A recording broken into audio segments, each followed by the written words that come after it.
was 11 when the war started. At that age, you are too young to understand what and why, but you are old enough to recognize the fear in your father's voice. The way we used to live, the luxury and indulgence, it just left us wanting more. I guess for some, it gets too much. I know now that it was US aggression in the Middle East that sparked the nuclear attack. Australia tried to join forces with the US, but the attack from Russia was just too strong. My memories, they are just a blur. But I remember that that was the only day I didn't want to be taken home early from school. I knew I wasn't going back. I didn't like it on the station. We call her RM, Retreat Mothership, the only safe place to go. I was one of the lucky ones, taken with Mum and Dad to the mothership. It seemed so surreal leaving my home, my planet, in chaos, and fleeing with around 1,000 other lost and confused people. I don't think anyone really knew how to feel. All communication with Earth was lost after a few weeks of being in space. All we knew was that the human race was in turmoil. It had become every man for himself. There was nothing we could do to help. I think, though, that NASA had seen this coming. That is why we're alive. They predicted the downfall of the human civilization.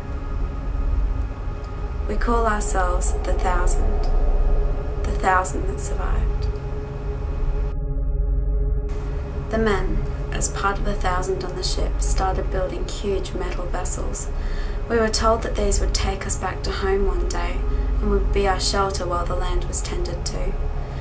I didn't believe that they could do it. I thought I was never going to see Earth again. They call this program Second Earth. The metal ships took 8 years to build with the resources collected from the so-called space junk. But they did it. The Second Earth is alive and thriving. Although it is not the best conditions we have lived in, we are alive. We are back on Earth, back home, and alive. We can finally play sports again. It has been years since I have been able to freely run and feel the wind whip my face. I work in the hydroponics level of Second Earth. We filter the toxic rainwater and tend to the growing of the greenest plants I've ever seen. Second Earth vessels are situated in parallel, which allows us to create scaffolding hosting the crops between them. We do have to be careful though. Nuclear war has left toxins in the air and water. Vertical water scrubbing is our only safety, where rainwater is collected as it falls through pipes and is purified and cleaned.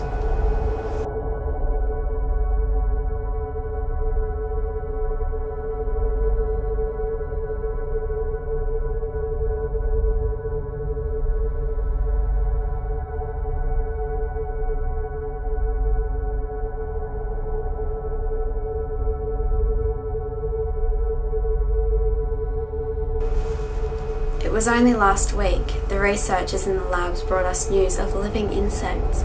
I never thought I'd be so thrilled. This means more hope for us recultivating, renewing, and rebuilding the human race.